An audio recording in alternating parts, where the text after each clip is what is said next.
ಎಲ್ಲೆಲ್ಲಿ ಬಿಜೆಪಿ ನಾಯಕತ್ವ ಅಸಮರ್ಥ ಇದೆ ಅಲ್ಲಿ ಗವರ್ನರ್ ಆಫೀಸು ಬಿಜೆಪಿ ಆಫೀಸ್ ಆಗ್ತಾ ಇದೆ. ಎಬಿವಿಪಿ ಇರ್ಲಿ, ಯಾರು ಕೊಟ್ಟರು ತಗೊಳ್ಳೇಬೇಕಲ್ಲ. ಲೋಕಾಯುಕ್ತ ಟ್ರ್ಯಾಪ್ ಕೇಸ್ ಈಗ ನೋಡಿ, ವಿಜೇಂದ್ರ ಅವರ ಲೀಡರ್ಶಿಪ್ ಒಪ್ತಾ ಇಲ್ಲ ಯಾರು, ಅಶೋಕರ ಲೀಡರ್ಶಿಪ್ ಒಪ್ತಾ ಇಲ್ಲ ಯಾರು. ಆದ್ರೆ ಈಗ ಒಂದು ಲಿಸ್ಟ್ ಬಂತು PSIದು, ಒಂದ್ ಲಿಸ್ಟ್ ಬಂತು DSP ದು, ಕ್ಯಾನ್ಸಲ್ ಆಯ್ತು, ಮತ್ತೆ ಚೇಂಜ್ ಆಯ್ತು, ಅಂತದ್ ಯಾವ್ದು ಆಗಿಲ್ಲ. ನನ್ ಕೇಳ್ತಾ ಎಲ್ಲಿ ಬಾಂಗ್ಲಾದಲ್ಲಿ ಹಲ್ಲೆ ಆಗಿದೆ? ಇಲ್ಲ, ಬಾಂಗ್ಲಾ ಅಂದ್ರೆ ಕೇಳಿಸ್ತಾರೆ. ಒಂದ್ ನಿಮಿಷ, ಸೇಡಮ್ ಅಲ್ಲಿ ಹಲ್ಲೆ ಆಗಿದ್ದು ಓಕೆ, ಅದಕ್ಕೆ ನೀವು ಮಾಡ್ರಿ. ಬಾಂಗ್ಲಾದೇಶದೇನ್ ಸಂಬಂಧ ಇದೆ? ಮಣಿಪುರ್ನಲ್ಲಿ ಆಗ್ತಾ ಇಲ್ಲ ಅಂತ ನೋಡಿ. ಇದು ಎಂಟೈರ್ ಮೂಡಾ ಪ್ರಕರಣ, ಇದು ರಾಜಕೀಯ ದುರುದ್ದೇಶದಿಂದ ಮಾಡ್ತಾ ಇದ್ದಾರೆ ಅಂತ ಬಹಳ ಎದ್ದು ಕಾಣ್ತಾ ಇದೆ. ರಾಜ್ಯಪಾಲರ ಕಚೇರಿ ಇವತ್ತು ಬಿಜೆಪಿ ಅವರ ಪ್ರಾದೇಶಿಕ ಕಚೇರಿಯಾಗಿ ಉಪಯೋಗ ಮಾಡ್ತಾ ಇದ್ದಾರೆ. ಇದೇನ ಹೊಸದಲ್ಲ. ಎಲ್ಲೆಲ್ಲಿ ಬಿಜೆಪಿ ನಾಯಕತ್ವ ಅಸಮರ್ಥ ಇದೆ ಅಲ್ಲಿ ಗವರ್ನರ್ ಆಫೀಸು ಬಿಜೆಪಿ ಆಫೀಸ್ ಆಗ್ತಾ ಇದೆ. ಕೇರಳ ತಗೊಳ್ಳಿ, ವೆಸ್ಟ್ ಬೆಂಗಾಲ್ ತಗೊಳ್ಳಿ, ತಮಿಳುನಾಡು ತಗೊಳ್ಳಿ, ಮಹಾರಾಷ್ಟ್ರ ತಗೊಳ್ಳಿ, ಕರ್ನಾಟಕ ತಗೊಳ್ಳಿ, ಇಲ್ಲೆಲ್ಲಾನು ಕೂಡ ಆ ಸಂವಿಧಾನದ ಹುದ್ದೆಯನ್ನ ದುರುಪಯೋಗ ಮಾಡಿಕೊಂಡು ಏನೋ ಕಾನೂನಾತ್ಮಕವಾಗಿ ಕರೆಕ್ಟ್ ಇದ್ದಂಗೆ ಬಿಂಬಿಸ್ಬಿಟ್ಟು ಇವತ್ತು ರಾಜಕೀಯ ಮಾಡ್ತಾ ಇದ್ದಾರೆ ಕೇಂದ್ರ ಸರ್ಕಾರದ ಮೋದಿ ಅವರು ಮತ್ತೆ ಶಾ ಅವರು. ನನ್ನ ನೇರ ಆರೋಪ ಇದೆ. ನೀವು ಬೇಕಾದ್ರೆ ನೀವು ತಮಿಳ್ನಾಡು ತೆಗೆದು ನೋಡಿ, ಹೇಗೆ ರಾಜ್ಯಪಾಲರ ಭಾಷಣದಿಂದ ವಾಕೌಟ್ ಮಾಡಿರೋದೆಲ್ಲ ನಾ ಕೇಳಿದ್ದೀರಾ? ಕೇರಳನಲ್ಲಿ ಸರ್ಕಾರದ ವಿರುದ್ಧ ಒಬ್ಬ ರಾಜ್ಯಪಾಲರು ಧರಣಿ ಕೊಡೋದು ಕೇಳಿದ್ದೀರಾ? ಬೆಳಿಗ್ಗೆ 5 ಗಂಟೆ ಬೆಳಗಿನ ಜಾವಕ್ಕೆ ಅಧಿಕಾರ ನಿಮ್ದು ಪ್ರಮಾಣ ವಚನ ಸ್ವೀಕಾರ ಮಾಡಿದ ಯಾವತ್ತನ ಕೇಳಿದ್ದೀರಾ? ಮಹಾರಾಷ್ಟ್ರದಲ್ಲಿ ಇವೆಲ್ಲ ಉದಾಹರಣೆಗಳಿದೆ. ವೆಸ್ಟ್ ಬೆಂಗಾಲ್ನಲ್ಲಿ ಕೇಸ್ ರಿಜಿಸ್ಟರ್ ಮಾಡಕ್ಕೆ ಇವ್ರು ಫೋನ್ ಮಾಡ್ತಾರೆ, ಗವರ್ನರ್ ಅವರು, ಅಗೇನ್ಸ್ಟ್ ಸಿಟ್ಟಿಂಗ್ ಚೀಫ್ ಮಿನಿಸ್ಟರ್. ಆಮೇಲೆ ನೋಡಿ, ಇದು ಸಿಂಪಲ್ ಇದೆ ಸರ್, ಸ್ವಲ್ಪ ದಯವಿಟ್ಟು ನನಗೆ 1 ನಿಮಿಷ ಕೊಡಿ. ಜುಲೈ 5ನೇ ತಾರೀಕು ಗವರ್ನರ್ ಅವರು CMಗೆ ಸರ್ಕಾರಕ್ಕೆ ಪತ್ರ ಬರ್ತಾರೆ. ನೋಡಿ, ಮಾಧ್ಯಮದಲ್ಲಿ ಇದೇನೋ 4,000 ಕೋಟಿ ರೂಪಾಯಿ ಹಗರಣ ಇದೆ ಅಂತ ಬರ್ತಾ ಇದೆ, ಏನಿದ್ರು ಅಂತ ಪರಿಶೀಲನೆ ಮಾಡಿ. ಅದಾದ್ಮೇಲೆ 15ನೇ ತಾರೀಕು ಮತ್ತೊಂದು ಲೆಟರ್ ಬರುತ್ತೆ. ಹಿಂಗೆಲ್ಲರೂ ಕಂಪ್ಲೇಂಟ್ ಮಾಡ್ತಾ ಇದ್ದಾರೆ, ನಿಮ್ಮ ಬಿಜೆಪಿ ನಾಯಕರು ಮತ್ತೆ ಬೇರೆ ನಾಯಕರೆಲ್ಲ ಬಂದು ಕಂಪ್ಲೇಂಟ್ ಮಾಡ್ತಾ ಇದ್ದಾರೆ. ಇದನ್ನ ಯಾವುದು ನಮ್ಮ ಕುರುಬರು ಶಾಂತ್ ಕುಮಾರ್ ಅವ್ರದ್ದು ಒಂದು ಕಂಪ್ಲೇಂಟ್ ಬಂದಿದೆ, ಇವರು ಹಿಂಗ್ ದೂರು ಕೊಟ್ಟಿದ್ದಾರೆ, ದಯವಿಟ್ಟು ಅದೇನಿದೆ ನಾವು ಪರಿಶೀಲನೆ ಮಾಡಿ ನಮ್ಗೆ ರಿಪೋರ್ಟ್ ಸಲ್ಲಿಸಿ ಅಂತ ಕೊಟ್ಟು 26ನೇ ತಾರೀಕಿಗೆ 100 ಪುಟಕ್ಕಿಂತ ಹೆಚ್ಚಾಗಿ ದಾಖಲೆಗಳ ಸಮೇತ ಸರ್ಕಾರ ವರದಿ ಸಲ್ಲಿಸುತ್ತೆ. ಅಂದಿನ ಚೀಫ್ ಸೆಕ್ರೆಟರಿ ಅವರು ಮುದ್ದಂ ಹೋಗಿ ರಾಜ್ಯಪಾಲರಿಗೆ ಭೇಟಿ ಆಗ್ತಾರೆ 26th. 1 ತಾಸು 1.5 ತಾಸು ಕೂತ್ಕೊಂಡು ಏನೇನಿದೆ ರಿಪೋರ್ಟ್ ನಲ್ಲಿ ಎಕ್ಸ್ಪ್ಲೇನ್ ಮಾಡ್ತಾರೆ. ಅವತ್ತಿನ ದಿನಾನೇ TJ ಅಬ್ರಾಹಂ ಅನ್ನೋರು ಒಂದು ದೂರನ್ನ ದಾಖಲಿಸ್ತಾರೆ. ಸರ್ಕಾರದ ರಿಪೋರ್ಟ್ ಗಮನಿಸದೆ, ಚೀಫ್ ಸೆಕ್ರೆಟರಿ ಅವರ ಎಕ್ಸ್ಪ್ಲನೇಷನ್ ಗಮನಿಸದೆ ಒಂದು ಶೋಕಾಸ್ ನೋಟಿಸ್ ಅನ್ನ ಇಶ್ಯೂ ಮಾಡ್ತಾರೆ. ಆ ಶೋಕಾಸ್ ನೋಟಿಸ್ ಅಲ್ಲಿ ಏನಿದೆ ತಾವು ಗಮನಿಸಿದ್ರ? ಜುಲೈ 5ನೇದು ರೆಫರೆನ್ಸ್ ಇಲ್ಲ, ಜುಲೈ 15 ರೆಫರೆನ್ಸ್ ಇಲ್ಲ, TJ ಅಬ್ರಾಹಂ ಅವ್ರದ್ದು ರೆಫರೆನ್ಸ್ ಇದೆ. Within 12 hours of person coming and complaining ನೀವು ನೋಟಿಸ್ ಇಶ್ಯೂ ಮಾಡ್ತೀರಾ ಮುಖ್ಯಮಂತ್ರಿಗಳಿಗೆ ಅಂದ್ರೆ ಏನ್ ಉದ್ದೇಶ ನಿಮ್ದು? ಆ 100 ಪುಟ ಇದೆ, ಯಾರನ್ನ ಓದಿದ್ರ? ಪೇಜ್ ಅನ್ನ ತಿರ್ಗಿಸಿದ್ರ? ಪೇಜ್ ತಿರ್ಗಿಸ್ಕಿಂತ ಮುಂಚೆನೆ ನೀವು ನೋಟಿಸ್ ಕೊಟ್ಟಿದ್ದೀರಾ ಅಂದ್ರೆ ಈ ಸ್ಕ್ರಿಪ್ಟ್ ಯಾರು ಕೊಡ್ತಾ ಇದಾರೆ ನಿಮ್ಗೆ? ಎಲ್ಲಿಂದ ಬರ್ತಾ ಇದೆ? ಸಿಂಪಲ್ ಕ್ವಶನ್ ಅಲ್ವಾ? ಅದು ಆಗಿದ್ಯೋ ಬಿಟ್ಟಿದ್ಯೋ? ನೀವು ಎಕ್ಸ್ಪ್ಲನೇಷನ್ ಕೇಳಿದ್ದೀರಾ, ಎಕ್ಸ್ಪ್ಲನೇಷನ್ ಕೊಟ್ಟಿದೀವಿ, ಎಕ್ಸ್ಪ್ಲನೇಷನ್ ಸರಿ ಇಲ್ಲ, ನೀವು ಇನ್ನ ಹೆಚ್ಚು ದಾಖಲೆಗಳು ಕೊಡಿ, ಇಲ್ಲ ನಿಮ್ದ ಎಕ್ಸ್ಪ್ಲನೇಷನ್ ಸ್ಯಾಟಿಸ್ಫ್ಯಾಕ್ಟರಿ ಇಲ್ಲ, ಅದಕ್ಕೆ ನಾವು ನೋಟಿಸ್ ಇಶ್ಯೂ ಮಾಡ್ತಾ ಇದ್ವಿ, ಅದೇನೋ ಬೇರೆ ವಿಷಯ ಆಗ್ತಾ ಇತ್ತು. ನೀವು ಆ ಕಂಪ್ಲೇನೆಂಟ್ ಹೆಸರಲ್ಲಿ which you have received not even 10 hours back, ಅವ್ರ ಹೆಸರಲ್ಲಿ ನೀವು ಮುಖ್ಯಮಂತ್ರಿಗಳಿಗೆ ಶೋಕಾಸ್ ನೋಟಿಸ್ ಕೊಡ್ತಾ ಇದ್ದೀರಾ ಅಂದ್ರೆ ನಿಮ್ ಇಂಟೆನ್ಷನ್ ಏನು? ಅದು ಯಾರೇ ಇರ್ಬೋದು, ನಿಮ್ಗೆಲ್ಲ ಗೊತ್ತಿದೆ, ಮಾಹಿತಿ ಇದೆ. ಕಂಪ್ಲೇಂಟ್ ಕೆಲಸನೇ ಅದು. ಇಲ್ಲೇ ನಿಮ್ಮ ಹಳದ್ ಬಸ್ ಮಿನಿ ವಿಧಾನಸೌಧ ವಿಚಾರದಲ್ಲಿ ಸುಪ್ರೀಂ ಕೋರ್ಟ್ ಚೀಮಾರಿ ಹಾಕಿದ್ 25 ಲಕ್ಷ ರೂಪಾಯಿ ಫ್ರಿವಿಲೆಸ್ ಪಿಟಿಷನ್ಗಳು ತರ್ತಾ ಇದೆಯಾ, RTI ಮಿಸ್ಯೂಸ್ ಮಾಡ್ತಾ ಇದೀರಾ ಹಂಗಿಂಗಂತ. ಹೌದಾ ಇಲ್ಲ? ಸೊ ಅಂತವ್ರ ಮೇಲೆ ನಮ್ಗೆ ಇಟ್ಕೊಂಡು ನೀವು ಮಾಡ್ತಾ ಇದ್ರಿ ಅಂದ್ರೆ it is very clear. Directions ಬಂದಿದೆ ಮೇಲಿಂದ, ತೊಂದರೆ ಕೊಡಬೇಕು. CBI ಆಯ್ತು, IT ಆಯ್ತು, ED ಆಯ್ತು. ವಾಲ್ಮೀಕಿ ಇದು ವಿಚಾರಣೆಯಲ್ಲಿ ಒಬ್ಬ ಸರ್ಕಾರಿ ಅಧಿಕಾರಿಗೆ ED-ದವರು ಅಂಜಿಸ್ತಾ ಇದ್ದಾರೆ. ಮುಖ್ಯಮಂತ್ರಿಗಳ ಹೆಸರು ಹೇಳಿ, ಉಪಮುಖ್ಯಮಂತ್ರಿಗಳ ಹೆಸರು ಹೇಳಿ, ನಾಗೇಂದ್ರ ಅವ್ರ ಹೆಸರು ಹೇಳಿ. Very clearly they trying this. ಕೈಗೊಂಬೆ ಆಗಿದ್ರಲ್ಲ, ಕೈಗೊಂಬೆನೆ. ನೋಟಿಸ್ ಕೊಟ್ಟಿರೋದು ಸ್ಪಷ್ಟವಾಗಿ ಅಂಡರ್ PC ಆಕ್ಟ್. ನೋ ಸರಿ, ಐ ಬೆಗ್ ಟು ಡಿಫರ್. ನೀವು ನೋಡಿ, ಯಡಿಯೂರಪ್ಪ ಅವ್ರ ಕೇಸ್ ನೋಡಿ, ಈ ಕೇಸ್ ಅಲ್ಲಿ ಕಂಪ್ಲೇಂಟ್ ಇತ್ತು. ಆಮೇಲೆ PC ಆಕ್ಟ್ ನೋಟಿಸ್ ಕೊಟ್ಟಿರೋದು CM ಇನ್ವಾಲ್ವ್ ಆಗಿದ್ದಾರೆ ಏನಾದ್ರು ಬ್ರೈಬ್ ಬಗ್ಗೆ. ಇದು ಕೇಸ್ ಅಂತೂ I will tell you. PC act ನಲ್ಲಿ ಅವಾಗ ಏನಿತ್ತು, ಬಹಳ ಸ್ಪಷ್ಟವಾಗಿ investigation authorities as sought prosecution. ಇಲ್ಲೆಲ್ಲಿದೆ? ಬಟ್ ಅದನ್ನೇ ಕೇಳ್ತಾರೆ, ಇಲ್ಲೆಲ್ಲಿದೆ? Where is the proceed of the crime? Under PC act act ಬಂತು. ಇವು ಗವರ್ನರ್ ರೀ ಮೇಲಿನ ಡೈರೆಕ್ಷನ್ ಬಂದಾಗ ಕೊಟ್ಟಾರ ಅಷ್ಟೇ. ಈಗ ಟೆಲ್ ಮಿ, ನನಗೆ ಎಕ್ಸ್ಪ್ಲೇನ್ ಮಾಡಿ ಹೇಗ್ ಸಾಧ್ಯ ಅಂತ. ಕಾನೂನಾತ್ಮಕವಾಗಿ ಹೇಗ್ ಸಾಧ್ಯ? ಸಾಧ್ಯ ಇಲ್ಲ. ಅದಕ್ಕೆ ಕೈಗೊಂಬೆ. ಹೇಳಿ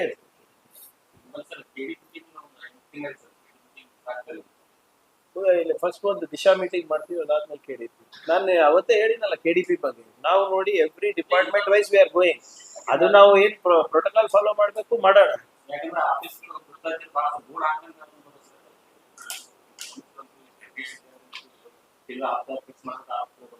ಯಾವ್ದಾರು ಅದು KDP ಮೀಟಿಂಗ್ ಮೇಲೆ ಏನ್ ಸಾಲ್ವ್ ಆಗ್ತದೆ? ಇಲ್ಲ, ಅಂತದ್ ಯಾವ್ದಾದ್ರು ಇದ್ರೆ ಹೇಳ್ರಿ. ಅದು ಮೊನ್ನೆ ಲೋಕಾಯುಕ್ತ, ಲೋಕಾಯುಕ್ತ ಟ್ರಾಪ್ ಕೇಸ್. ಈಗ ನೋಡಿ, ಪ್ರಾಮಾಣಿಕತೆಯಿಂದ ಪ್ರಯತ್ನ ಅಂತೂ ನಾವು ಮಾಡ್ತಿದೀವಿ. ಈಗ ಈಗ ಯಾವ್ದೋ ಈಗ ಮೊನ್ನೆ ನೋಡ್ರಿ 18 ಗ್ರಾಮ ಪಂಚಾಯತ್ಗೆ ರೇಡ್ ಆಯ್ತು ಲೋಕಾಯುಕ್ತ. 4-5 ಲಕ್ಷ ರೂಪಾಯಿ ಒಂದೊಂದು ಇದ್ರಲ್ಲಿ ಸಿಕ್ಕಿದೆ. ಅದು ನಾವೇನಾದ್ರೂ ಹೇಳಿರ್ತೀವಿ ಏನೋ ಅವ್ರಿಗೆ ಮಾಡಕ್ಕೆ ನೋಡಕ್ಕೆ ಎಲ್ಲ. We are trying to give the best possible administration. ಈಗ ಆ ವ್ಯಕ್ತಿ ಹಂಗಿದ್ರೆ ನಾವ್ ಏನ್ ಮಾಡಕ್ ಆಗ್ತದೆ? ಹೌದಪ್ಪ, ನಮ್ಮಿಂದ ಆ ಪ್ರವೃತ್ತಿ ಬೆಳೀತಾ ಇದೆ, ನಮ್ಮ ಇಲಾಖೆಯಿಂದ ಬೆಳೀತಾ ಇದೆ, ನಮ್ಮ ಸರ್ಕಾರದಿಂದ ಬೆಳೀತಾ ಇದೆ ಅಂದ್ರೆ ಅದು ಬೇರೆ ವಿಚಾರ. ಹಿಂದಿನ ಸರ್ಕಾರಗಳಲ್ಲಿ ನಾವು ನಿಯಂತ್ರಣ ಮಾಡ್ತಾ ಇದ್ದೀವಿ. ಅದಕ್ಕೆ ನಾವು ಈ ಮೊನ್ನೆ ಇದು ಚುನಾವಣೆ ಆದ್ಮೇಲೆ ಸ್ವಲ್ಪ ಕಲಬುರಗಿ ಕನೆಕ್ಟ್ ಸ್ವಲ್ಪ ಸ್ಲೋ ಆಗಿತ್ತು. ಈಗ ಮತ್ತೆಲ್ಲ 5,000, 3,000, 4,000 ಏನ್ ನಮ್ ಕಚೇರಿಗಳಿದೆ ಎಲ್ಲಾ ಕಡೆ ಬೋರ್ಡ್ ಹಾಕಿಸ್ತಾ ಇದ್ವಿ. ನೀವ್ ಹೇಳ್ದಂಗೆ ದೂರುಗಳು ಗೌಪ್ಯವಾಗಿ ನಮಗ್ ಬರ್ಲಿಕ್ಕೆ ಈಗಾಗ್ಲೇ 4,000 ಇದೆ. 4,000ದಲ್ಲಿ 1,800 ಅಷ್ಟು ಆಗಿರ್ಬೋದು. ಭಿನ್ನರ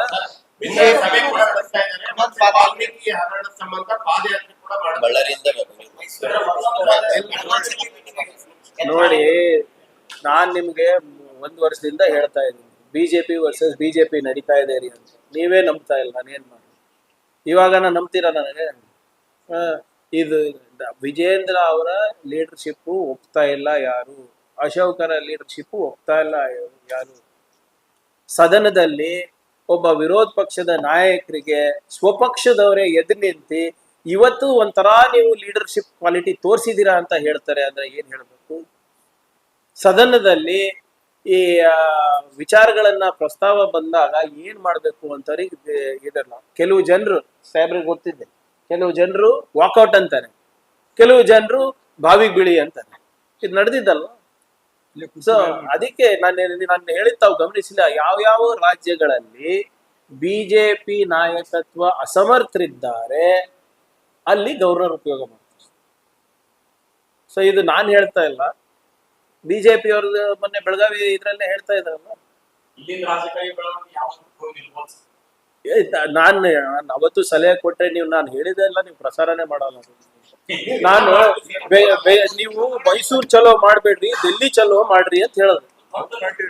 ಡೆಲ್ಲಿ ಚಲೋ ಇಲ್ಲಿ ನಿಮ್ಮದಲ್ಲ, ನಮ್ಮ ಎಲೆಕ್ಟ್ರಾನಿಕ್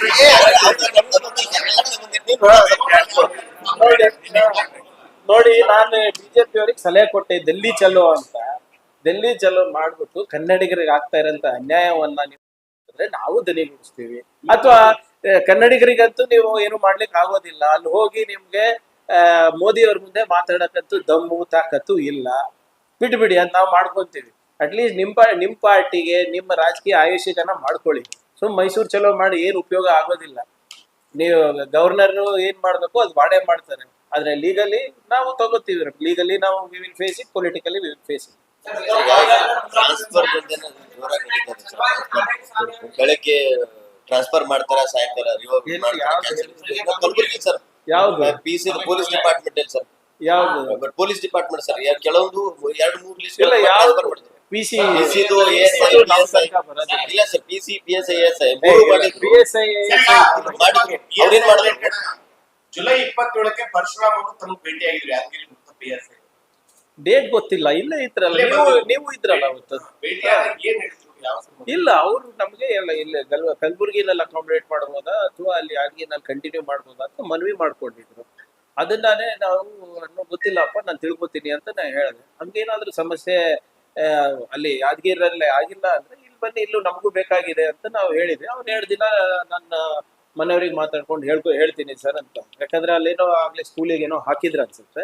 ಅಲ್ಲಿಂದ ಮತ್ತೆ ಕಲಬುರ್ಗಿ ಶಿಫ್ಟ್ ಆಗಕ್ಕೆ ನಾ ಹೇಳಿದೆ ಏನಾದ್ರು ಅಕಾಮಿಡೇಟ್ ಆಗ್ಬೇಕು. ಎಕ್ಸಿಕ್ಯೂಟಿವ್ ನಾನ್ ಎಕ್ಸಿಕ್ಯೂಟಿವ್ ಇದೆ, ನೋಡಿ ಬನ್ನಿ ಅಂತ ನಾವು ಹೇಳಿದ್ವಿ. ಶಾಸಕರಿಗೆ ಕರೆ ಮಾಡಿದ್ರು. ಯಾವ್ದು ಶಾಸಕರಿಗೆ ಕರೆ ಕೂಡ ಮಾಡಿದ್ರು.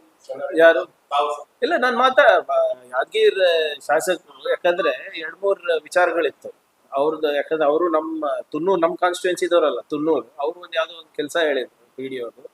ಅದ್ರ ಜೊತೆಗೆ ಇದನ್ನು ಕೇಳ್ಕೊಂಡಿದ್ದೆ ಅಷ್ಟೇ. ಇಲ್ಲ ಅದ್ರ ಬಗ್ಗೆ ಹೆಚ್ಚು ಚರ್ಚೆ ಮಾಡಿಲ್ಲ. ಹಿಂಗ್ ಬಂದಿದ್ದ ಸರ್ ಅಂತ ನೋಡಿ ಸರ್ ತಮ್ಮ ಅನುಕೂಲ ಅಂತ ಅವ್ರು ಹೇಳೋದು ಅಷ್ಟೇ. ಸಚಿವರು ಹೇಳಿದ್ರು ಕೂಡ ಶಾಸಕರು ತಮ್ಮ ಮಾತು ಕೇಳಿಲ್ಲ. ಇಲ್ಲ ಸಿ ನೋಡಿ, ನಾವು ಬೇರೆಯವ್ರ ಕಾನ್ಸ್ಟಿಟ್ಯೂನ್ಸಿನಲ್ಲಿ ಇನ್ವಾಲ್ವ್ ಆಗೋದು ಸರಿ ಅಲ್ಲ. ಈಗ ಎಕ್ಸಾಂಪಲ್ ಇಲ್ಲಿ ಯಾರ್ದಾದ್ರು ಖಾಲಿ ಇರ್ತದೆ, ನಾವಿಬ್ರು ಕನ್ಸಲ್ಟ್ ಮಾಡ್ಕೊಂಡೇ ಮಾಡ್ತೀವಿ. ಅಥವಾ ಈಗ ಒಂದೊಂದು ರೆಕಮೆಂಡೇಶನ್ ಅವರು ಯಾರ ಒಳ್ಳೆ ಇದು ಇರ್ತಾರಂತ ಅವ್ರು ಒಂದು AW ನಮಗೆ ರೆಕಮೆಂಡ್ ಮಾಡಿದ್ರು, ಅದಕ್ಕೆ ಹಾಕೊಂಡಿದ್ವಿ. ಸೊ ನಮ್ಮ ಅಂಥವೆಲ್ಲ ಇರ್ತದೆ. ಬಟ್ ಇಂಟರ್ಫಿಯರೆನ್ಸ್ ಯಾವ ಕಾನ್ಸ್ಟಿಟ್ಯೂನ್ಸಿನಲ್ಲಿ ನೋಡಿ BJP ಅವರು ಇಂಥ ವಿಚಾರದಲ್ಲಿ ರಾಜಕೀಯ ಅವರು ಬೆರೆಸಬಾರ್ದು. ನಂಬರ್ 1. ಯಾಕಂದ್ರೆ ಯಾರು ಕೂಡ ಒಂದು ಅಣೆಕಟ್ಟಿನ ವಿಚಾರದಲ್ಲಿ ನಿರ್ಲಕ್ಷ್ಯ ಮಾಡೋದಾಗ್ಲಿ, ಕಳಪೆ ಕಾಮಗಾರಿ ಮಾಡೋದಾಗ್ಲಿ ಮಾಡ್ಲಿಕ್ಕೆ ಹೋಗೋದಿಲ್ಲ. ಆಮೇಲೆ ಅದು ಒಂದು ಬೃಹತ್ ಅಣೆಕಟ್ಟು ಬಹಳ ವರ್ಷದಿಂದ ಇದೆ. ಅದಕ್ಕೆ ಟೆಕ್ನಿಕ್ಯಾಲಿಟಿ, ಅದ್ರ ಸ್ಟ್ರೆಂತ್ ಏನಿರುತ್ತೆ ಅವೆಲ್ಲನೂ ಕಾಲಕ್ಕೆ ಚೆಕ್ ಆಗ್ತಾನೆ ಇರುತ್ತೆ. ಈಗ ಕೆಲವು ಕೊಂಡಿಗಳಿರ್ಬೋದು, ಬೇರೆ ಇದು ವೀಕ್ ಆಗಿದ್ರೆ ಅದು ಕಳೆದ 1 ವರ್ಷದಲ್ಲಿ ಆಗಿರಲ್ಲ, ಅದು ಹಲವಾರು ವರ್ಷದಿಂದ ಸ್ವಲ್ಪ ಇದು ಆಗಿ ಏನೋ ಲೂಸ್ ಆಗಿರ್ಬೋದು ಅಥವಾ ಬೀಳೋ ಹಂತಕ್ಕೆ ಬಂದಿರ್ಬೋದು, ಆಗಿದ್ಮೇಲೆ ಆಗಿರ್ತದೆ. ಸೊ ಇದರಲ್ಲಿ ರಾಜಕೀಯ ಮಾಡೋದು ಇದು ಅವ್ರ ಫಾಲ್ಟು ಇವ್ರ ಫಾಲ್ಟು ಅಂತ. ಮತ್ತೆ ಇವ್ರ ಅವಧಿನಲ್ಲಿ ಎಷ್ಟು ಡ್ಯಾಮ್ಗಳಿಗೆ ಸ್ಟ್ರೆಂತ್ ಟೆಸ್ಟ್ ಅನಾಲಿಸಿಸ್ ಮಾಡಿಸಿದ್ರೆ ಕೊಟ್ಬಿಡ್ಲಿ ಬರುತ್ತೆ.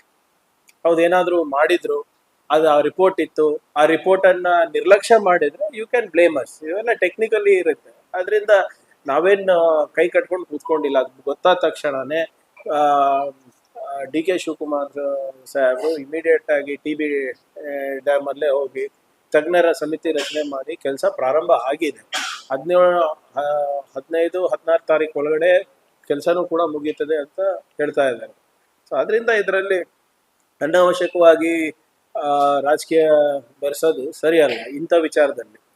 ಮತ್ತೆ ಇವರು ಬೊಮ್ಮಾಯಿ ಸಾಹೇಬ್ರು ಇದ್ರಲ್ವ, ಮಿನಿಸ್ಟರ್ ಇದ್ರಲ್ಲ, ಚೀಫ್ ಮಿನಿಸ್ಟರು ಇದ್ರು, ಮತ್ತೆ ಇರಿಗೇಷನ್ ಮಿನಿಸ್ಟರು ಇದ್ರು. ಅವಾಗ ಎಲ್ಲ ಡ್ಯಾಮ್ದು ಸಮೀಕ್ಷೆ ಏನಾದ್ರು ಮಾಡಿಸಿದ್ರಾ? ಯಾಕೆ ಮಾಡಿಸಿಲ್ಲ? ಅವಾಗ ಗೋವಿಂದ್ ಕಾರಜೋಳ ಅವರು ಇದ್ರು. ಎಲ್ಲರೂ ಉದ್ದದ ಭಾಷಣ ಹೇಳ್ತಾರೆ.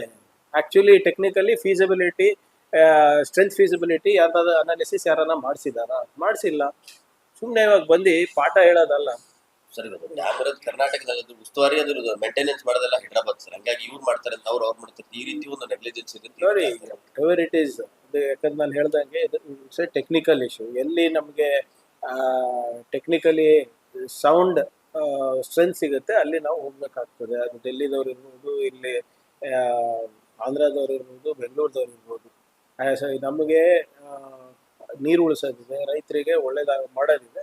ಅದಕ್ಕೆ ನಾವು ಎಲ್ಲಿ ನಾವು ಟೆಕ್ನಿಕಲ್ ಎಕ್ಸ್ಪರ್ಟೀಸ್ ಇರುತ್ತದೆ ಅಲ್ಲಿ ನಾವು ಹೋಗ್ಬೇಕಾಗ್ತದೆ. ಎಷ್ಟೊಂದು ಸರಿ ನಾವು ನಮ್ಮ ಫೊರೆನ್ಸಿಕ್ ರಿಪೋರ್ಟ್ಸನ್ನು ನಾವು ಗುಜರಾತಿಗೆ ಕಳಿಸ್ತೀವಿ, ನಾವಿಲ್ಲಿ ಮಾಡ್ತೀವಿ, ಅದ್ರ ಜೊತೆಗೆ ಅಲ್ಲೂ ಕಳಿಸ್ತೀವಿ, ಒಂದೊಂದ್ಸರಿ ತೆಲಂಗಾಣ ಕಳಿಸ್ತೀವಿ, ತೆಲಂಗಾಣದವ್ರು ಇಲ್ಲಿ ಕಳಿಸ್ತಾರೆ. ಸೊ ಹಾಗಾಗಿ ಎಲ್ಲಿ ಎಕ್ಸ್ಪರ್ಟೀಸ್ ಇರ್ತದೆ ಅಲ್ಲಿಂದ ಎಲ್ಲಿ ಬೇಗ ಕೆಲಸ ಆಗುತ್ತೆ, ಸುಭದ್ರವಾಗಿ ಕೆಲಸ ಆಗುತ್ತೆ, ಅದನ್ನ ನಾವು ಮಾಡ್ಕೊಂಡು ನಮ್ಮ ಜವಾಬ್ದಾರಿ ಆಗುತ್ತೆ. ನನಗೇನು ಸಂಪೂರ್ಣವಾದಂಥ ಮಾಹಿತಿ ಇಲ್ಲ, ಆದರೆ ಈಗಾಗಲೇ ಇನ್ನು 3 ಫೀಟ್ ಏನೋ ನಿನ್ನೆ ಕಮ್ಮಿ ಆಗಿದೆ. ಬಟ್ ರೈತರಿಗೆ ಈ ಬಾರಿ ಮೊದಲೇ ಬೆಳೆಗೆ ಏನು ತೊಂದರೆ ಆಗೋದಿಲ್ಲ ಅಂತ ಬಹಳ ಸ್ಪಷ್ಟವಾಗಿ ಕೃಷಿ ಸಚಿವರು ಮತ್ತೆ ಇರಿಗೇಷನ್ ಮಿನಿಸ್ಟರ್ ಅವ್ರು ಹೇಳಿದ್ದಾರೆ. ಅದರ ಜೊತೆಗೆ 2ನೇ ಬೆಳೆಗೂ ಕೂಡ ಏನು ಮಳೆ ಏನು ತೊಂದರೆ ಇಲ್ಲ ಅಂತ ಕೂಡ ಮೆಟೀರಿಯಾಲಜಿ ಡಿಪಾರ್ಟ್ಮೆಂಟ್ ಹೇಳಿದೆ. ಸರ್, ಈಗ ಈ ಸಮಾನಾಂತರ ಜಲಾಶಯ ನಿರ್ಮಾಣ ಮಾಡಬೇಕು ಅನ್ನೋದು ಆ ಭಾಗದ ರೈತರು ಅಂತಾರೆ. ಅಂದ್ರೆ ಟಿಬಿ ಡ್ಯಾಮ್ Balancing ಡ್ಯಾಮ್ ಅಂತ ಕೌಲಿ ಜಲಾಶಯ ಅಂತ ಗುರುತಿಸಿದ್ದಾರೆ. ಆದ್ರೆ ಇಲ್ಲಿ ತನಕ ಸ್ಟೇಟ್ ಗವರ್ಮೆಂಟ್ಗಳು ನೋಡಿ, ಇದೆಲ್ಲಾನು ಕೂಡ ಬೃಹತ್ ಯೋಜನೆಗಳು ಇರೋದ್ರಿಂದ ಕೇಂದ್ರದ ಕೂಡ ನೆರವು ಬೇಕಾಗುತ್ತೆ. ನನಗೆ ನೆನಪಿರೋ ಹಾಗೆ ಆ ಬಾರಿನೇ ನಾವು ಬ್ಯಾಲೆನ್ಸಿಂಗ್ ರಿಸರ್ವಾಯರ್ಗೆ ಪ್ರಸ್ತಾವನೆಯನ್ನ ಸಲ್ಲಿಸಿದ್ವಿ, ಫೀಸಿಬಿಲಿಟಿನೂ ಕೂಡ ಆಗಿದೆ. ಸೊ ಅದನ್ನ ನೋಡೋಣ, ಯಾಕಂದ್ರೆ ಜಲಾಶಯ ಜೀವಾವಧಿ ಎಷ್ಟಿರಬೇಕು, ಹೇಗಿರಬೇಕು ಅಂದ್ಬಿಟ್ಟು ಇಲ್ಲಿ ತನಕ ಬಹಳಷ್ಟು ರಾಷ್ಟ್ರಗಳಲ್ಲಿ ರಿಸರ್ಚ್ ನಡೆದ್ರೂ ಕೂಡ ಅದಕ್ಕೆ ಯಾವುದೇ ಒಂದು ಸರಿಯಾದ ರೀತಿಯಾದಂಥ ಉತ್ತರ ಸಿಕ್ಕಿಲ್ಲ. What is the longevity of a dam? ಈಗ ಹೂಳೆತ್ತ ಕೆಲಸನೇ ತಗೊಳ್ಳಿ, ಈಗ ಹೂಳೆ ಜಾಸ್ತಿ ಆಗಿದೆ ಮೋರ್ ದೆನ್ ಸ್ಟೋರೇಜ್. ಸೊ ಅದರಿಂದ ಇದು ಒಂದು ದೊಡ್ಡ ಸಮಸ್ಯೆ ಎಲ್ಲ ಕಡೆ ಇದೆ. ಅಮೆರಿಕನಲ್ಲೆಲ್ಲ ಡ್ಯಾಮ್ಗಳು ಒಂದು 50 ವರ್ಷ 60 ವರ್ಷ ಆದಮೇಲೆ ನೀವು ಹೇಳ್ದಂಗೆ ಬ್ಯಾಲೆನ್ಸಿಂಗ್ ಅನ್ನ ಕಟ್ಬಿಡ್ತಾರೆ ಇದು. ಆದರೆ ಅಲ್ಲಿ ಅಷ್ಟು ನಮ್ಮಷ್ಟಿಲ್ಲ. ಸೊ ಅದರಿಂದ ಇದು ಸ್ವಲ್ಪ ವೈಜ್ಞಾನಿಕವಾಗಿ ಪರಿಶೀಲನೆ ಮಾಡಬೇಕಾಗ್ತದೆ. ಬ್ಯಾಲೆನ್ಸಿಂಗ್ ರಿಸರ್ವಾಯರ್ ಏನು ಇವ್ರು ಕೇಳ್ತಾ ಇದ್ದಾರೆ ಅದು ಮತ್ತು ಅದು ಕೇಳಬೇಕಾಗ್ತದೆ ಕೇಂದ್ರ ಸರ್ಕಾರ. ಇಲ್ಲ ನೋಡಿ, ಅವ್ರಿಗೆ ಬೇಕಾಗಿತ್ತು, ನಮ್ಗೆ ಇದು ಒಂದ್ರಿಂದ ನಮ್ಗೆ ಅನುಕೂಲ ಆಗ್ತದೆ. ಇದು ಪ್ರಶ್ನೆ ಇರೋದು 1 ಕಟ್ಟಿದ್ದೀರಾ 10 ಕಟ್ಟಿದ್ದೀರಾ ಇಟ್ ಈಸ್ ನೆಸೆಸರಿ. ಅಲ್ಲಿ ವೈಜ್ಞಾನಿಕವಾಗಿ ನಾವು ಏನ್ ಮಾಡ್ಬೇಕು ಅದನ್ನ ನಾವು ಮಾಡ್ಬೇಕು. ಈಗ ನೀವು ಹೇಳಿದಾಗೆ ವೈಜ್ಞಾನಿಕವಾಗಿ ಒಂದು ಬ್ಯಾಲೆನ್ಸಿಂಗ್ ರಿಸರ್ವಾಯರ್ ಇದ್ರೆ ಒಳ್ಳೇದಾಗುತ್ತೆ. ಅದನ್ನ ನಾವು ಈ ಹಿಂದೆ ಕೂಡ ನಾವು ಅದ್ರ ಪ್ರಸ್ತಾವನೆ ನಾವು ಮಾಡಿದ್ವಿ. ಅದನ್ನ ಮಾನ್ಯ ಇರಿಗೇಷನ್ ಸಚಿವರು ತಿಳ್ಕೊಂಡು ನೋಡ್ತಾರೆ ಏನಿದೆ.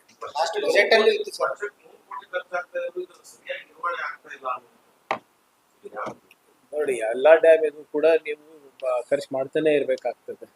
ಅದಕ್ಕೆ ಸರ್ವಿಸ್ ಅಂಡ್ ಮೇಂಟೆನೆನ್ಸ್ ಇದ್ದೇ ಇರ್ತದಲ್ಲ. ಇಲ್ಲಿದ್ರೆ ನೀವು ಮೇಂಟೈನ್ ಮಾಡಿಲ್ಲ ಅಂದ್ರೆ ಅನಾಹುತಗಳು ಜಾಸ್ತಿ ಆಗ್ತವೆ.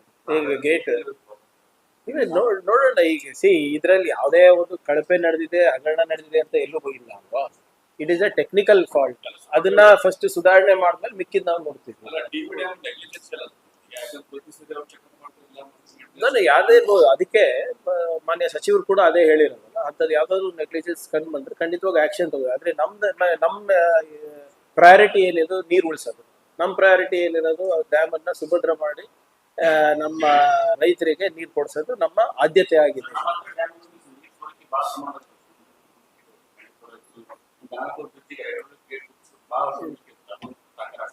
ಇಲ್ಲ, ಈಗ ಅದ್ರದ್ದು ಕೂಡ ಮೊನ್ನೆ ಚರ್ಚೆ ಮಾಡಿದ್ವಿ. ಇದು ಮಳೆಗಾಲ ಬಂದ ತಕ್ಷಣ ಈಗಾಗಲೇ ಒಂದು ಮೀಟಿಂಗ್ ನಾವು ಬೆಂಗಳೂರು ಹಂತದಲ್ಲೇ ನಾವು ಮಾಡಿದ್ದೇವೆ. ಎಲ್ಲ ಇಂಜಿನಿಯರ್ಸ್ ಅನ್ನ ಕರೆಸಿ ನಾನು ಖುದ್ದಾಗಿ ಮಾತಾಡಿದ್ದೆ, ಮತ್ತೆ DC ಅವರು ಕೂಡ ಇದ್ರು. We are evaluating everything. ನೀವು ಹೇಳ್ದಂಗೆ. ಆದರೆ ನಮ್ದು ಏನಾಗ್ತದೆ, ಅನ್ಲೈಕ್ TB ನಮ್ದು ಮಹಾರಾಷ್ಟ್ರದ ಮೇಲೆ ಭಾಳ ಡಿಪೆಂಡೆಂಟ್. ನಿಮ್ಗೆ ಗೊತ್ತಲ್ಲ, ಅವ್ರ 1 TMC ಅಂತ ಹೇಳಿ ಒಂದೊಂದ್ಸರಿ 1.5 TMC ಬಿಟ್ಬಿಡ್ತಾರೆ. ಸೊ ಈ ಸರಿ ನಾವು ಒಂದು ವರ್ಕಿಂಗ್ ಗ್ರೂಪ್ಗಳನ್ನ ನಾವು ಮಾಡ್ಕೊಂಡಿದ್ದೀವಿ.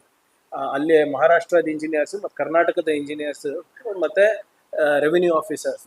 ಸೊ ಈ ಸರಿ ತಾವು ಗಮನಿಸಿದ್ರೆ ಪೂರ್ವಭಾವಿ ಸಿದ್ಧತೆ ಬಹಳ ಚೆನ್ನಾಗಾಗಿದೆ. ಎಲ್ಲಾನು ಅವ್ರ ಮಹಾರಾಷ್ಟ್ರದಲ್ಲಿ ಡ್ಯಾಮ್ ತುಂಬಿದಾಗೆಲ್ಲ ನಾವು ಈಗಾಗಲೇ ಮುಂಜಾಗ್ರತವಾಗಿ ಎಚ್ಚರಿಕೆಯನ್ನ ನಮ್ಮ ಅಫ್ಜಲ್ಪುರ ಅಳಂದಿರ್ಬೋದು, ಅಫ್ಜಲ್ಪುರ್ನಲ್ಲಿರ್ಬೋದು ಎಲ್ಲ ನಾವು ಕೊಟ್ಟಿದ್ದೀವಿ. ಪ್ರಿಪೇರ್ಡ್ನೆಸ್ ನಮ್ದು ಈ ಬಾರಿ ಬಹಳ ಚೆನ್ನಾಗಾಗಿದೆ. ಮತ್ತು ಅದಕ್ಕೆ ಇವತ್ತು SDRF ಕೂಡ ನಾನೇ ಸ್ವಂತ ವೀಕ್ಷಣೆ ಮಾಡೋದು ಹೋಗ್ತಾ ಇದ್ದೀನಿ.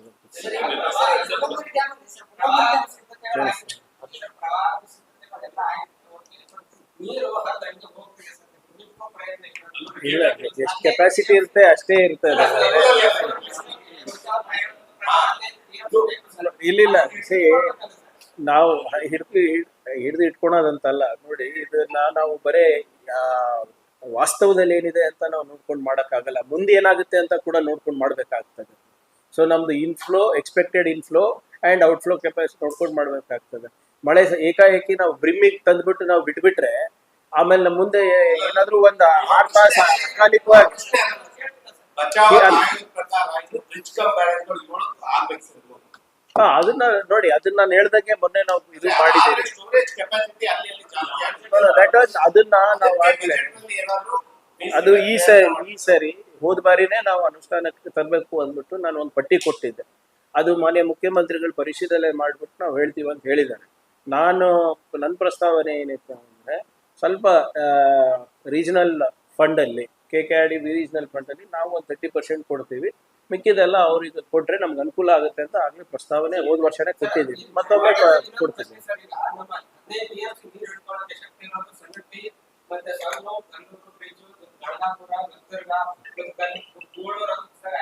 ಎಲ್ಲ ಸೇರಿಸಿದ್ರು ಕೂಡ ನಾವು ಸುಮಾರು 9ರಿಂದ 10 TMC ನೀರನ್ನು ಹಿಡ್ಕೋಬಹುದು ಸರ್. ಅದು ಕೂಡ ಎಲ್ಲ ಮರಳು ಗಣಿಗಾರಿಕೆ ಮಾಡೋರು, ಎಲ್ಲ ಸಣ್ಣ ನೀರಾವರಿ ಇಲಾಖೆ ಎಲ್ಲರೂ ಸೇರಿಸಿ ನೀರೆಲ್ಲ ಬಿಡ್ತಿದ್ದಾರೆ ಸರ್. ಹಿಂಗಾಗಿ ಬಿಸಿಲು ಹೊಡೆಯೋ ಕಾರಣಕ್ಕೆ ಅವೆಲ್ಲ ನೋಡಿ, maintenance ಮಾಡಿಲ್ಲ ಸರ್. ಎಲ್ಲ ಇಲಾಖೆ ಲೋಕಲ್ ಇಶ್ಯೂಸ್ ಇದೆ, ನಾನು ಒಪ್ತೀನಿ, ಇನ್ಕ್ಲೂಡಿಂಗ್ ಸ್ಯಾಂಡ್ ಮೈನಿಂಗ್. ಅದಕ್ಕೆ ನಾವು ಮೊನ್ನೆ ಅಫ್ಜಲ್ಪುರ್ ಕ್ರಮ ತಗೊಂಡಾಗ ಎಲ್ಲ ಸ್ವಲ್ಪ ಕಮ್ಮಿ ಅಲ್ಲಿ ಇರ್ಬೋದು, ಚಿತ್ತಾಪುರ ಇರ್ಬೋದು, ಸೇಡಂ ಇರ್ಬೋದು. ಇಲ್ಲಿ ಈಗ ನೀವು 6 ತಿಂಗಳಿಗೆ ಈ ಎಲೆಕ್ಷನ್ ಆದ್ಮೇಲೆ ಸ್ವಲ್ಪ ಎಲೆಕ್ಷನ್ ಟೈಮ್ನಲ್ಲಿ ಸ್ವಲ್ಪ ನೀವು ಹೇಳ್ದಂಗೆ ಢೀಲಾ ಆಗ್ಬಿಟ್ಟಿರ್ತಾರೆ, ಏನೋ ನಿಮ್ಮ ಸಿಬ್ಬಂದಿಗಳಿಂದ ಎಲ್ಲರೂ ಇದರಲ್ಲಿ ಇರೋದ್ರಿಂದ. ಈಗ ಮತ್ತೊಮ್ಮೆ ನಾವು ಟೈಟ್ ಮಾಡಿದೀವಿ, ಯಾವುದು ಆಗ್ಲಾರ ನೋಡ್ತೀವಿ.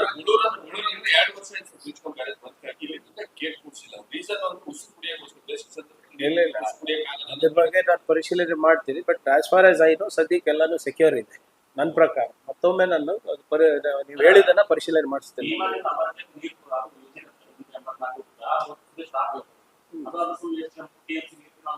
ಈಗ ಮೊನ್ನೆ ಡಿ.ಕೆ. ಶಿವಕುಮಾರ್ ಸಾಹೇಬ್ KBJN ಅಂದು KNN ಅಂದು ಮೀಟಿಂಗ್ ತಗೊಂಡಿದ್ರು. ಅದರಲ್ಲಿ ಇದನ್ನು ಪ್ರಸ್ತಾಪ ಆಗಿದೆ. ಸಾಹೇಬ್ರೆ ಬರ್ತೀನಿ ಅಂತ ಹೇಳಿದ್ದಾರೆ, ಇದ್ರೆ ಅವರು ಒಂದು ತಂಡ ಕಳಿಸ್ತೀನಿ ಅಂತ ಹೇಳಿದ್ರು.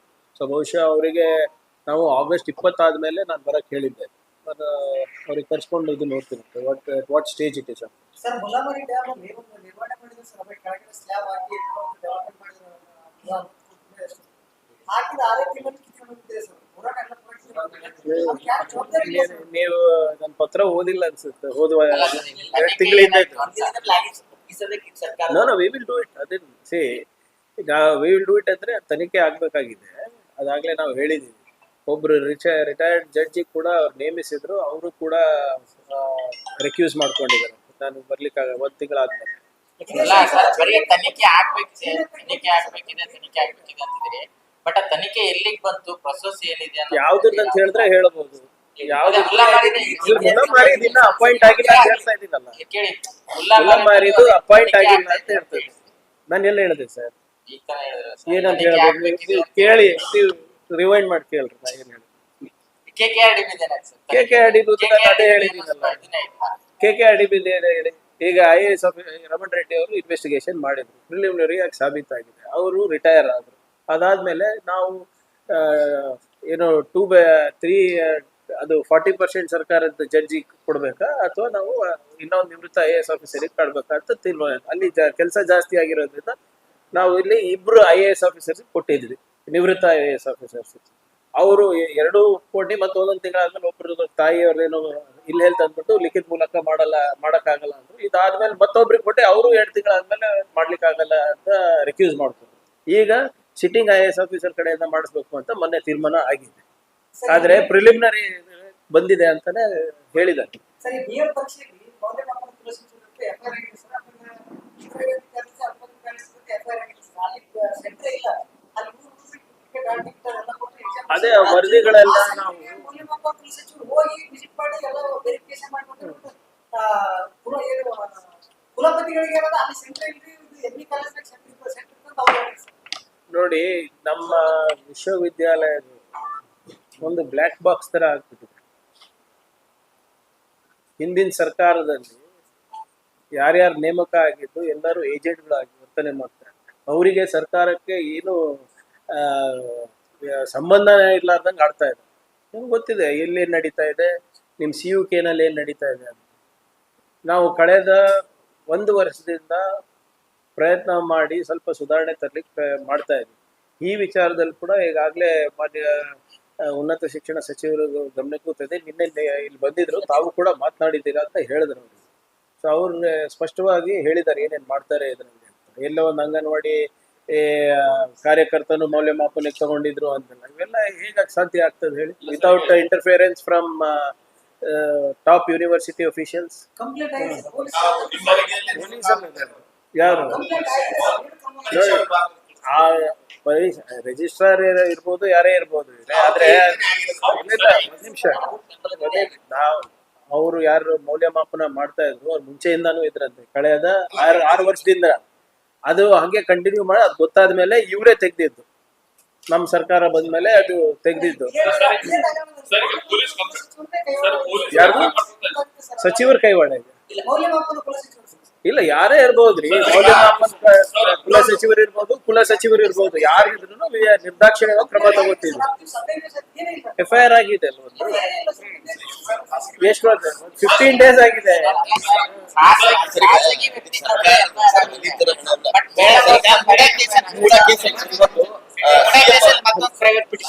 ಪಿಟಿಷನ್ ಇವತ್ತು ವಿಚಾರಣೆ ಮಾಡ್ತಾ ಇದ್ದಾರೆ CM ಬಗ್ಗೆ.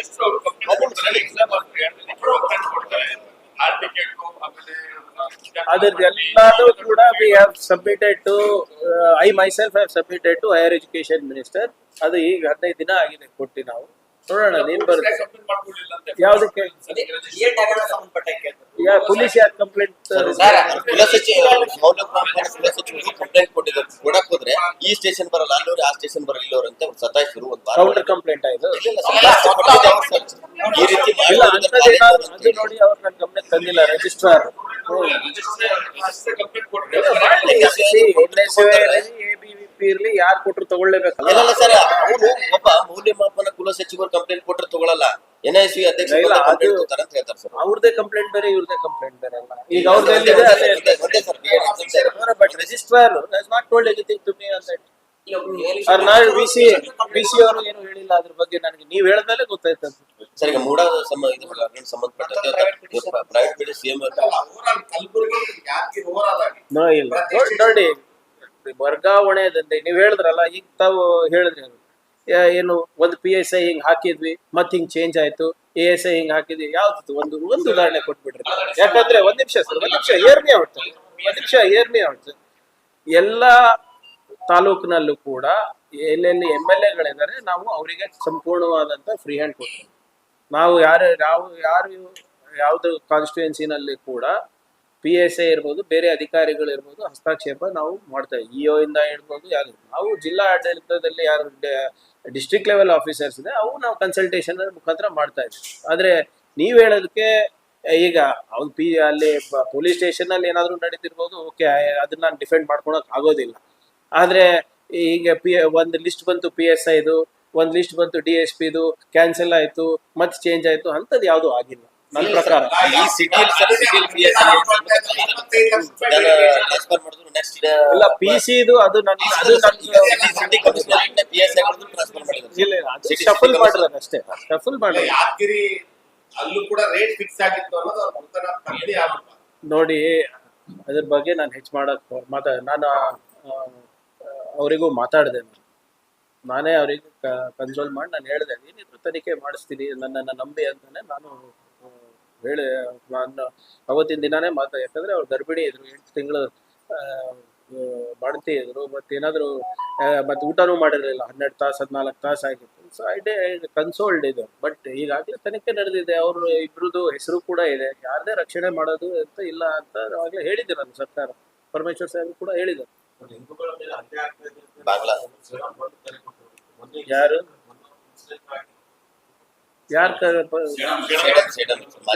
ಬಂದ್ಕೊಂಡು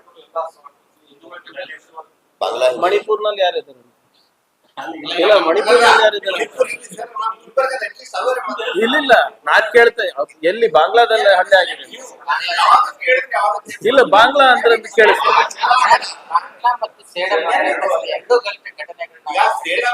ಇಲ್ಲ, ಒಂದ್ ನಿಮಿಷ, ಸೇಡಂ ಅಲ್ಲಿ ಹಲ್ಲೆ ಆಗಿದ್ದು ಓಕೆ, ಅದಕ್ಕೆ ನೀವು ಮಾಡ್ರಿ. ಬಾಂಗ್ಲಾದೇಶದ ಏನ್ ಸಂಬಂಧ ಇರುತ್ತೆ?